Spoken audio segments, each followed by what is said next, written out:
Speed equation of a D C മോട്ടറാണ് അടുത്ത പറയാൻ പോകുന്നത്. ഇത് 4th മോഡ്യൂളിലാണ് വരുന്നത് കേട്ടോ. സ്പീഡ് കൺട്രോൾ ഡി സി മെഷീൻസിൻ്റെ എല്ലാം സ്പീഡ് കൺട്രോൾ വരുന്നത് 4th മോഡ്യൂളിലാണ്. അപ്പോൾ നമുക്കറിയാം back E M F E B is equal to 5ZNP/60 എന്ന് നമുക്കറിയാം. നമ്മൾ 3rd മോഡ്യൂളിൽ പഠിക്കുന്നതാണ് ബാക്ക് ഇ എം എഫ് എന്ന് എന്താണെന്ന്. അപ്പോൾ അതിൽ നിന്ന് 5ZNP/60 എന്ന് നമുക്ക് എന്ത് ചെയ്യാം, സ്പീഡിൻ്റെ ഇക്വേഷൻ അതിൽ നിന്ന് കൺവേർട്ട് ചെയ്തെടുക്കാം. ഈ 60A അങ്ങോട്ട് പോകും. അപ്പോൾ എന്താവും, EB × 60A / 5ZP എന്ന് വരും. ഇതിനകത്ത് നിങ്ങൾ നോക്കിക്കഴിഞ്ഞാൽ അറിയാം, ഈ 60 അതേപോലെ A എന്ന് വെച്ചാൽ എന്താ, പാരലൽ പാത്താണ്. അതെന്ന് പറയുന്ന ഒരു നമ്പർ ആയിരിക്കും, കോൺസ്റ്റൻ്റ് ആയിരിക്കും. അതേപോലെ നമ്പർ ഓഫ് കണ്ടക്ടേഴ്സ്, പോൾസ്, ഈ പറഞ്ഞ ഇത്രയും കാര്യങ്ങൾ നമുക്ക് സെപ്പറേറ്റ് ചെയ്ത് എഴുതാം. ഇതെന്ന് പറയുന്നത് കോൺസ്റ്റൻസ് ആണ്, ഇത് വേരി ചെയ്യില്ല. ഈ പറഞ്ഞ ബാക്ക് ഇ എം എഫും ഫ്ലക്സും വേരി ചെയ്യുന്ന സാധനങ്ങളാണ്, മാറിക്കൊണ്ടിരിക്കുന്ന സാധനങ്ങളാണ്, വാല്യൂവിന് മാറ്റം വരും. സോ ഇതിനെല്ലാം കൂടി ചേർത്ത് നമുക്കൊരു കോൺസ്റ്റൻറ്റ് K എന്ന് എഴുതാം. അപ്പം സ്പീഡിൻ്റെ ഇക്വേഷൻ വരിക K × EB/5 എന്നാണ്.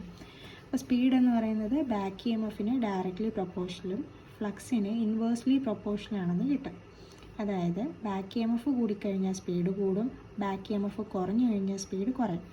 ഫ്ലക്സ് ഇൻവേഴ്സ്ലി പ്രൊപ്പോർഷണൽ ആണെന്ന് വെച്ചാൽ ഫ്ലക്സ് കൂടിയാൽ സ്പീഡ് കുറയുക ചെയ്യുക, ഫ്ലക്സ് കുറഞ്ഞാൽ സ്പീഡ് കൂടും. ഓക്കെ, ഇനി സ്പീഡ് കൺട്രോൾ നമുക്ക്, അപ്പോൾ ഈ പറഞ്ഞ കാര്യങ്ങൾ വെച്ചിട്ട് നമുക്ക് സ്പീഡ് കൺട്രോൾ ചെയ്യുന്നത് എങ്ങനെയാണെന്ന് നോക്കാം.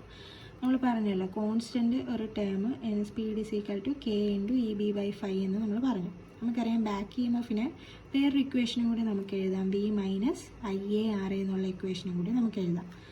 അപ്പം ഇതിൽ നിന്ന് നമുക്ക് എന്ത് മനസ്സിലാക്കാം, ഈ പറഞ്ഞ സ്പീഡിനെ ഈ പറഞ്ഞ വോൾട്ടേജും ആർമേച്ചർ കറൻറ്റും ഫ്ലക്സും ഉപയോഗിച്ചിട്ട് സ്പീഡിനെ നമുക്ക് കൺട്രോൾ ചെയ്യാമെന്ന് ഈ ഇക്വേഷനിൽ നിന്ന് നമുക്ക് മനസ്സിലാക്കാം. Okay, speed can be controlled by flux, voltage and armature current. അപ്പോൾ ഈ ഇക്വേഷനിൽ നിന്ന് തന്നെ നമുക്ക് കിട്ടും സ്പീഡ് എന്ന് പറയുന്നത് ഇൻവേഴ്സ്ലി പ്രൊപ്പോർഷണൽ ടു ഫ്ലക്സ് ആണ്. അതായത് സ്പീഡ് കൂടുകയാണെങ്കിൽ ഫ്ലക്സ് കുറയും,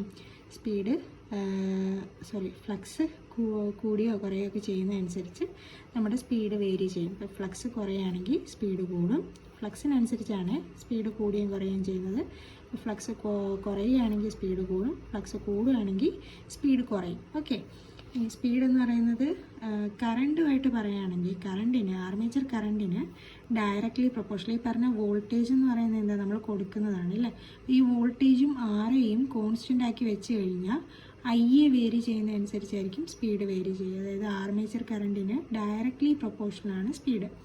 ആർമേച്ചർ കറണ്ട് കൂടുകയാണെങ്കിൽ സ്പീഡ് കൂടും, ആർമേച്ചർ കറണ്ട് കുറയുകയാണെങ്കിൽ സ്പീഡ് കുറയും. പിന്നെ വേറൊരാൾ ഇവിടെ ഉള്ള ആരാ, വോൾട്ടേജാണ്. അപ്പോൾ വോൾട്ടേജിനെ നമുക്ക് വേരി ചെയ്തുകൊണ്ട്, വോൾട്ടേജ് നമുക്ക് തന്നെ അറിയാം, വോൾട്ടേജ് കൂടുമ്പം സ്പീഡ് കൂടും, വോൾട്ടേജ് കുറയും സ്പീഡ് കുറയും. അപ്പോൾ ഈ കൂടിയ ഇൻവേഴ്സ്ലി പ്രൊപ്പോർഷണലായിട്ട് ഒരാളേ ഉള്ളൂ, അതാരാണ്, ഫ്ലക്സ് ആണ്. അപ്പോൾ ഫ്ലക്സ് കൂടുന്നതനുസരിച്ച് വിപരീതം ഓപ്പോസിറ്റ് ആയിട്ടാണ് സംഭവിക്കുക. ഫ്ലക്സ് കൂടുമ്പം സ്പീഡ് കുറയുകയാണ് ചെയ്യുക. അപ്പം ഫ്ലക്സ് മാത്രമേ ഉള്ളൂ